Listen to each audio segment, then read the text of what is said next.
17. juuni 2026 oli Vene sõjaväe jaoks sünge päev. Neks? See oli päev, mil avalikustati uudis sünge verstaposti saavutamisest. 1,4 miljonit. See on kaotuste arv, mida Venemaa on kandnud alates sellest, kui Putin alustas oma täiemahulist sissetungi Ukrainasse. 2022 aasta veebruaris. Ja see on sünge number, mis näitab, kui katastroofiliselt on läbi kukkunud niinimetatud sõjaline erioperatsioon. Isegi selline psühhopaat nagu Putin peab seda arvu nähes paanikasse sattuma. Mitte sellepärast, et ta hooliks kaotustest. Putin ei hooli neist sõduritest üldse, kes tema eesmärgi nimel surevad. Ei, Putin satub paanikasse ühel lihtsal põhjusel. Ta teab, et see ei ole jätkusuutlik. Ja ta pöördub üha meeleheitlikumate valikute poole, et lihtsalt kahuriliha Ukrainasse saata. Alustame 1,4 miljonist kaotusest. Me ei ole seda arvu lihtsalt välja mõelnud. See pärineb NATO ametnikelt, kes ütlevad, et Venemaa on alates Putini sõja algusest kandnud kuskil 1,3 kuni 1,45 miljonit kaotust, millest umbes 500 000 neist on hukkunud. See tähendab 500 000 venelast, kes ei naase kunagi oma armeesse. Nad ei näe enam kunagi oma perekondi. Nad ei ela kunagi selle võitluse lõpuni, mille nende psühhopaatlik diktaator alustas ainult selleks, et kindlustada oma pärandit kui üks suurimaid vallutajaid Venemaa ajaloost. Milline raiskamine? NATO ametnike poolt tsiteeritud arvud, mida kajastas United24 meedia, langevad enam-vähem kokku nende kaotustega, mida Ukraina ise väidab end olevat põhjustanud. Ukraina andmetel on see arv 1 388 050 seisuga 18. juuni. Kui Venemaa kaotab päevas umbes 1000 sõdurit või rohkemgi, tähendab see Ukraina arvestuste kohaselt, et 18. juunist kulub umbes 12 päeva, kuni jõutakse 1,4 miljonini. Seega on juunikuu viimane päev Putini jaoks väga oluline. 30. juuni on päev, mil Venemaa jõuab verstapostini, mis tähistab Ukraina sissetungi kui kõige katastroofilisemat kaasaegset sõjalist kampaaniat, mida väidetav suurriik on läbi viinud. Me teame, et Putin hoolib ainult oma pärandist, kuid me ei saanud aru, et ta on nii otsustanud oma nime ajalukku kirjutada ükskõik millisel viisil. Võib-olla kõige hullumeelsem asi nende kaotuste ulatuse juures ei ole 1,4 miljonit hukkunut, vaid see, et Putin ei paista kavatsuski peatuda. Jah, ta paanitseb ja on kindlasti meeleheitel, nagu näitavad ka kõik need uued meetmed, mida ta kehtestab ja millest me varsti räägime. Kuid NATO sõnul ei ole vaatamata kaotustele mingit märki sellest, et Venemaa operatsioonide tempo või ettevalmistused suvise pealetungi jaoks oleksid oluliselt muutunud.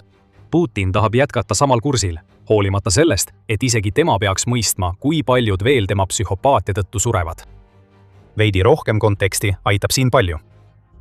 3. juunil tõi NATO peasekretär Mark Rutte esile Venemaa sissetungi Ukrainasse tõsise olukorra. Venemaa kaotab umbes 30 000 sõdurit kuus. See tähendab, et Venemaa kaotab 1 kuuga rohkem sõdureid, kui Nõukogude Liit kaotas 10 aasta jooksul Afganistanis. Need arvud on erakordsed, ütles Rutte.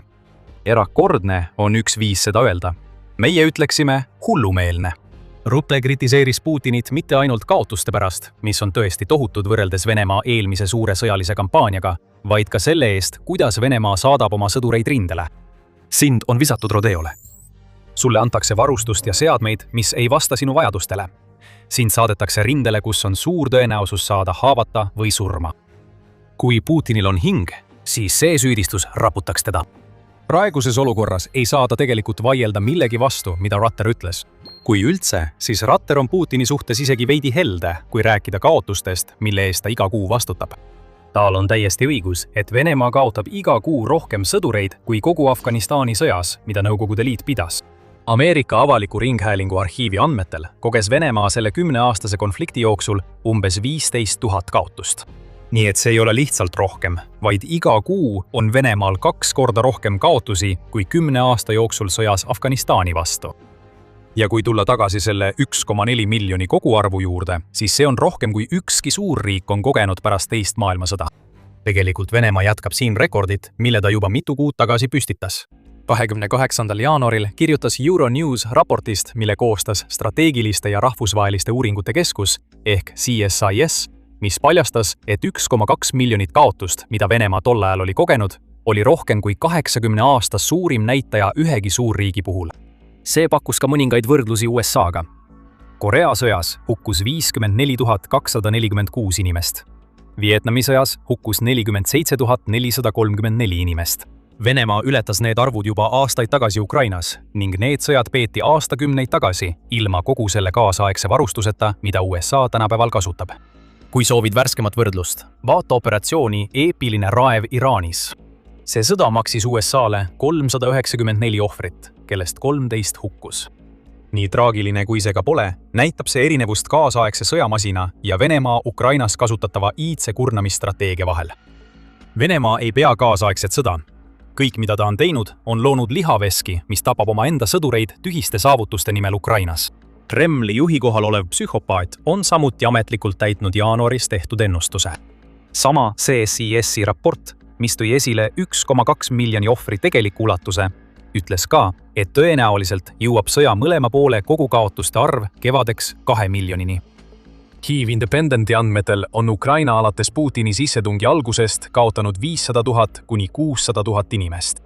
Kui lisada Venemaa 1,4 miljonit, Ukraina kõrgeima hinnangu 600 000 juurde, siis mis sa saad? 2 miljonit, täpselt nagu CSIS ütles.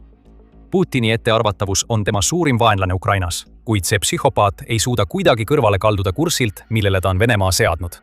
Ja see on probleem, sest mitte miski sellest ei ole jätkusuutlik. Vähemalt enam mitte.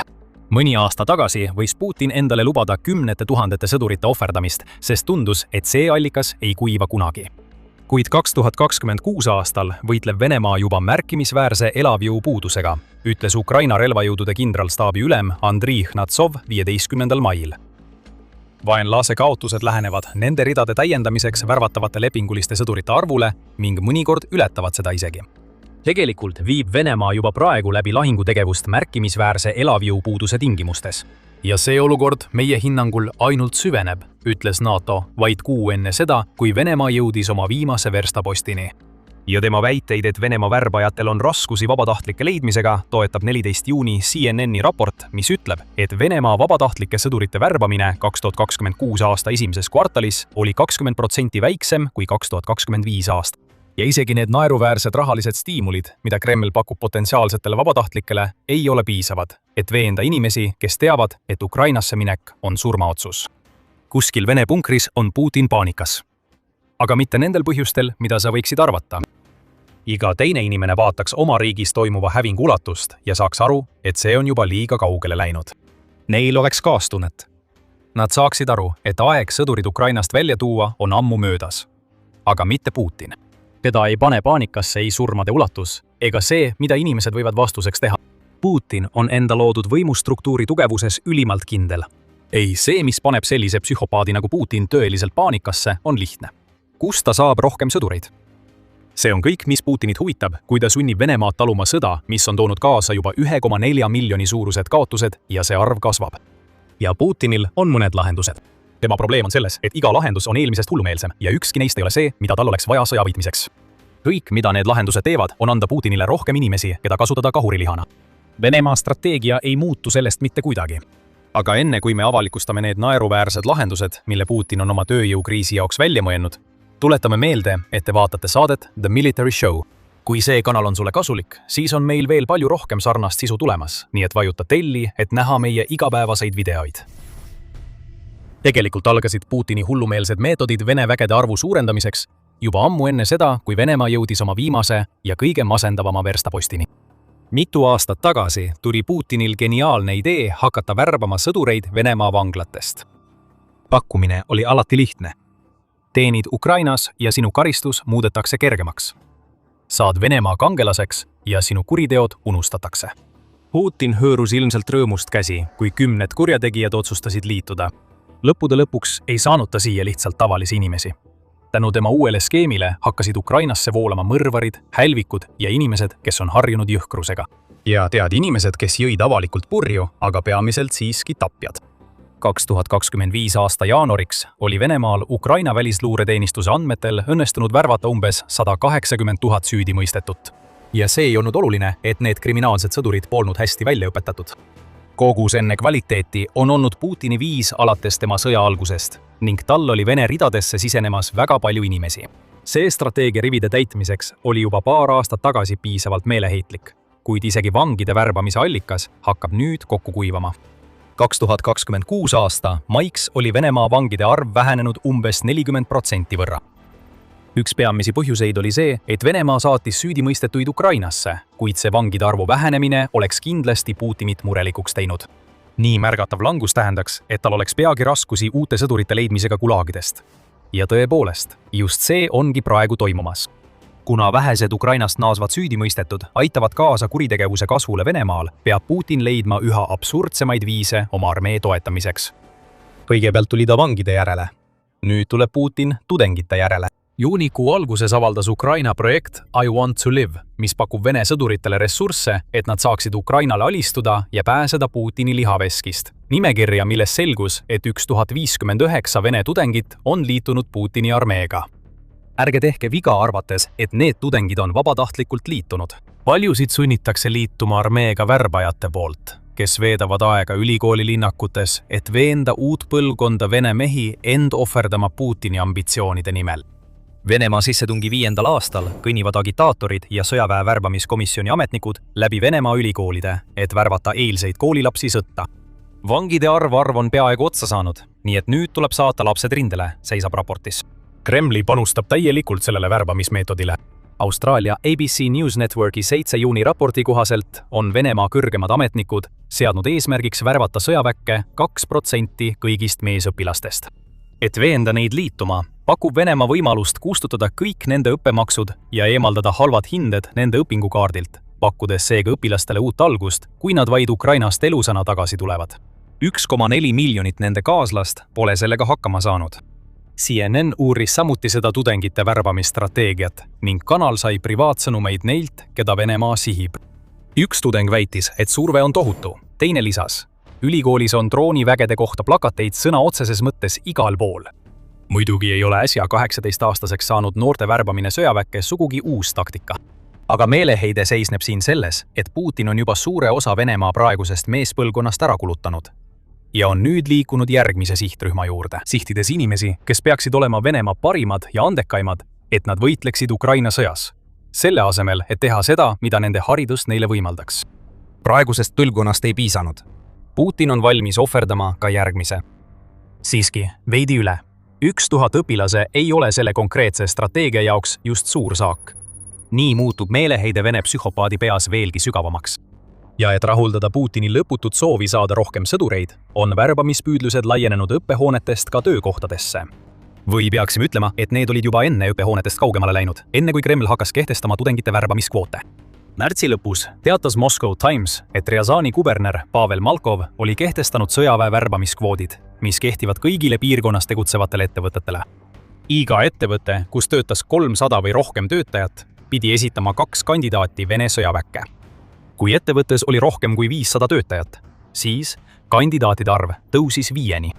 Täieliku aususe huvides see ei tundu olevat kogu Venemaad hõlmav Kremlist juhitud poliitika. Aga see on sümptom haigusest, milleks on Venemaa tugev vajadus värvata sõdureid. Malkov ei teeks seda, kui Venemaa poleks hävitanud 1,4 miljoni omaenda sõduri elusid, luues olukorra, kus vabatahtlike värbamisest ei piisa kunagi. Ning see tundub olevat ainus asi, millele Malkov suudab mõelda, et mindigi võimalus oleks. Malkov ütleb, et need töökohakvoodid tuleb kehtestada hiljemalt 20 septembriks. Võime kihla vedada, et veel mõnel Venemaa regioonil tekib sarnane idee võtta töökohtadelt töötajaid sõjaväkke, kui nad leiavad, et Putini kvoote pole võimalik täita. Kuidas oleks, kui tuleme tagasi nende poliitikate juurde, mida Putin aktiivselt heaks kiidab? Kui Venemaa seisab silmitsi oma 2026 aasta värbamiskriisiga, teeb Kreml rohkem seda, mida ta juba varem tegi. Püüab probleemi rahaga lahendada.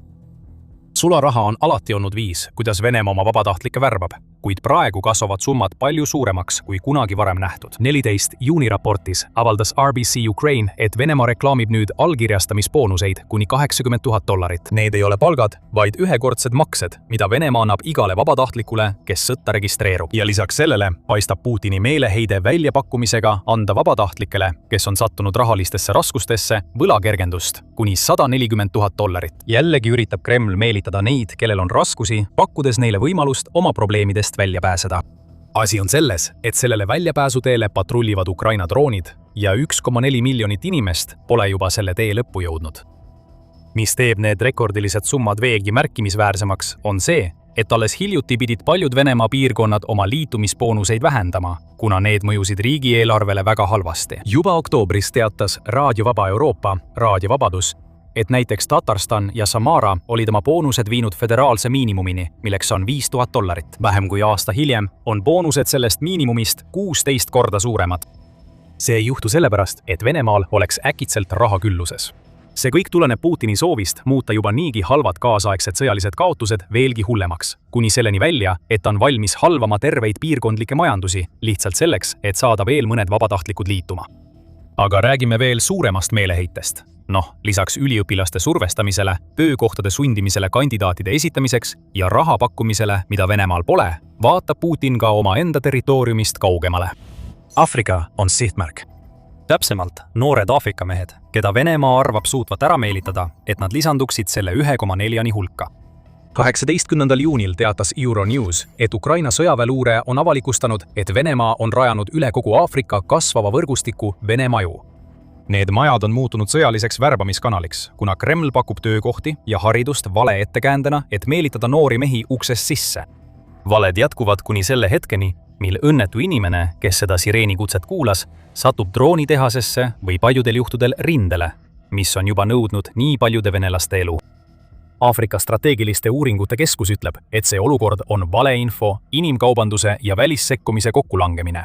Ning see on viinud selleni, et Aafrikast on saanud üks peamisi panustajaid nende 30 000 välismaalase hulka, kes võitlevad Venemaa sõjaväes. Venemaa ei suuda isegi neid inimesi veenda võitlema. Ta peab valetama ja petma, et nad üldse nõustuksid liituma, ainult selleks, et saata nad lahinguväljale, mis peaaegu vältimatult nõuab nende elu. Iga samm, mille Putin teeb, õhkab tema meeleheitest. See psühhopaat teab, et ta on nurka surutud. Ta teab, et on end kogu maailma ees alandanud ja et 1,4 miljonit kaotust on halvim, mida ükski kaasaegne armee on kandnud pärast teist maailmasõda. Aga ta ei kavatse peatuda. Ja see meeleheide, mis nüüd mõjutab iga Putini otsust, on muutunud ohtlikuks. See on The Guardian Simon Tistali arvamus, kes esitab võtmeküsimuse. Mida teeb Putin siis, kui tema Kremli mull puruneb ja talle äkitselt kohale jõuab, et ees ootab laastav, strateegiline ja isiklik kaotus? Vastus ei ole see, mida teeks ükski normaalne juht. Selline hoop egole haavaks Kremli peapsühhopaati nii rängalt, ütleb Tisdal, et tema reaktsioon ei oleks taganemine. Putin laiendaks sõda. Seni vaid Ukrainasse piirdunud sõda võib laieneda ka Euroopa NATO liikmesriikidesse, mis omakorda tooks kaasa 5. artikli käivitamise ja sõja, mis haarab kogu kontinendi. Putini paanika võib viia selleni, et ta teeb kõige rumalama otsuse, mida ta on teinud alates sellest, kui ta Ukrainasse tungis. Ja see oleks Venemaa jaoks laastav.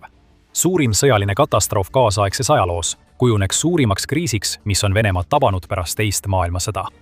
Mitte miski sellest ei lähe Venemaa jaoks paremaks, isegi kui Putin ei lange nii sügavale oma hullumeelsusesse, et ta sõda pikendab.